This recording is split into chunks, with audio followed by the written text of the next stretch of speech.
Hello everyone, it's James from Keeping It Anime, and today I was going to be doing my first episode of Tales of Extilia Let's Play, but instead I found out that one of my favourite manga series is We Never Learn. Well, its anime came out today, and I was so excited about watching it, and I loved the episode so much that I just wanted to get my review out for this episode. So I'm going to start off by talking about the animation and the colour that they went with. So obviously reading the manga, we obviously know who some of the characters are, but I'm going to try looking at this series with fresh eyes. And automatically speaking, the colours in this episode and the animation quality in this episode was on point. I loved it so much, and it added so much detail and enjoyment to this episode for me personally that, I just fell in love with the show all over again. Well, the series all over again. And for me, that's a really good thing because, like I said, it enjoyed and enhanced my enjoyment so much that I was just swept away by this first episode. So yeah, the colour changes. So like I said, I know I said I was going to look at it through fresh eyes, but when reading the manga, you expect it to be similar, and you get like snippets of what colour is going to be what. And when I saw that the school uniform was like the same sort of colour that I'm wearing, I was a little bit, not put off as such, but a little bit kind of, what? Really? And I thought it would be black. Honestly, I thought it would suit Yuiga well, but I'm glad they've gone with the colour that they have, because looking back, it probably would not have suited Rizu as much with her hair colour, and you know what, it still fits and looks good on Yuiga as well, being this sort of beigey type of colour. So let's talk about the characters, shall we? So the characters we're introduced to this episode alone are Miss Kirisu, who we don't really know a lot about, so I can't really explain too much on that without spoiling things for anyone who hasn't read the manga. But first glances, she looks like a nice character. Her character design seems pretty cool, and she looks like a teacher that knows what she's doing. Our main character, Nakiri Yuiga. At first he seemed like a guy who was very focused. He knew exactly what he wanted. He wanted the VIP recommendation that allows him to get into any college or university that he wants without having to take the exam. And he's offered that by the principal of his school in return for getting our two main females into their chosen schools, respectively. And he thinks to himself, that's going to be a good idea. That's easy. I can get this. His recommendation is mine. And even when he finds out that it's going to be a lot more difficult than he is, he's still focused. And he tries to help the girls out as best as he can, which shows that he's kind and passionate about what he's doing. He's thoughtful as well, because once he accidentally tells the girls, give up on what you're doing, he rethinks himself and thinks about what his dad would do, because his dad was a teacher. And he learns, and it's given to us as a valuable sort of point in this episode, that just because you fail doesn't mean you should give up.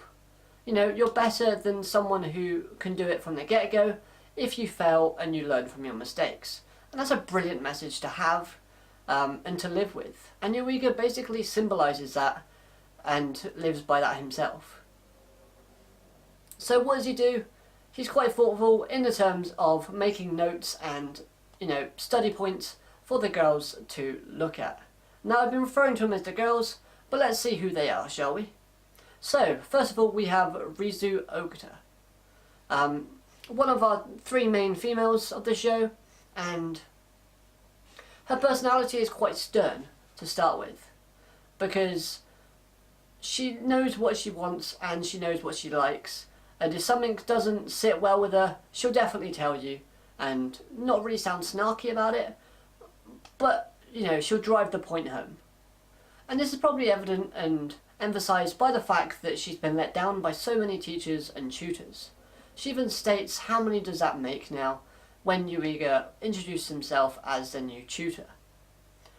So that's probably going to be looked upon in future episodes, so I look forward to seeing some development from her.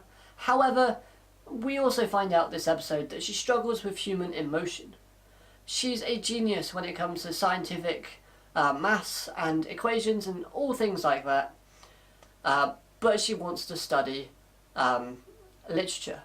She wants to understand the human emotion and how things work in storytelling, and basically she wants to implement all of that and figure out how to play games better so she can win. That is what she tells Yuiga in this episode. She wants to be able to understand human emotions more and to get better at board games. Which, you know, is kind of cool. I don't mind it. And like I said, her appearance-wise is pretty decent. She wears the school uniform quite often, which is different to the other female that they have in this episode. And her hair design and colour, you know, I like it. So moving on to our second main female, we have Furuhashi Fumino. Now, she's said to be a genius when it comes to storytelling, literature, whether that's Japanese, English or Chinese, I think they mention. And, you know, everyone's swept away by what she's able to produce in terms of that field. And it's revealed to us in this episode that she is very much set on astrology. So she wants to pursue science, which is a bit of a parallel considering obviously we've got Furuhashi wanting to know science, where Rizu is a genius of science, and we've got Rizu wanting to know literature, and we've got Furuhashi who's a genius in literature.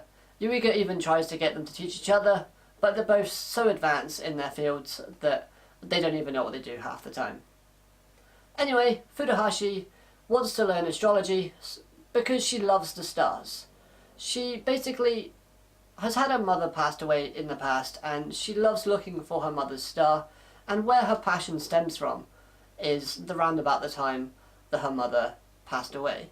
And like I said, I know I was looking at it through fresh eyes, but this does get elaborated on quite further down in the manga. And when they put this into the anime, I can see this being quite an emotional sort of scene, and I thoroughly look forward to seeing that.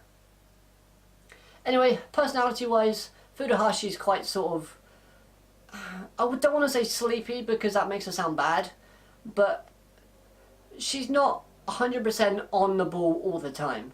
Like, she's quite relaxed and laid back. She's chill. She has a very kind, soft personality, which I do like about the character. But at the same time, she's not got a lot of self-confidence from the looks of things. When she does something wrong in this episode, she kept referring to herself as pond scum. And then there was a scene where she got something wrong and she didn't want anyone to look at her. And it panelled out, it was quite a comedic sort of scene, but at the same time it showed us some vulnerability in the character, where she was kind of getting upset, getting smaller and smaller, and then her voice got squeakier and squeakier, that whole comedy trope. And personally speaking, out of the characters we're introduced to in this episode, Furuhashi is probably my favourite, you know, based on the anime at the moment. Obviously, if you ask me based on the manga, it's going to be completely different, because of, obviously, development and, you know, everything else like that. There is another main female that we see in the opening, however, we're only slightly introduced to her for the first, like, the last, I don't know, 10 seconds, so I'm not going to go too much into her character, because that is technically spoilers for episode 2, but that's something to look forward to next week. Now, like I said, overall this episode mostly focused on Yuiga becoming the tutor of these two girls, finding out what they want to do and why they want to do it, as well as sort of a way that he could help them. So it laid the foundation of it, and this episode for me was perfect. Like I said earlier, the main message was to get across in this episode that no matter how many times you fail, you just gotta keep on trying and don't let anyone put you down. It's a great life lesson that you can take away anywhere you want, regardless of what you're studying or trying to achieve. And I love that about We Never Learn, especially with the manga. They love to kind of put a message or something across in the chapter, or now the episode, that you can take away as the reader or watcher and apply it to yourself. And like I said, this episode focused on not giving up. You know, stay focused and go after what you want to do. So that's basically the episode. Now overall, this episode has some amazing quality in terms of animation, comedy, and voice acting, and all-round transitions. I absolutely loved the opening. The opening music was nice, laid back and chill, brilliant for like a slice of life anime like this probably is, I think, is classified as. And it fitted really well with the whole overall feel and theme of this series.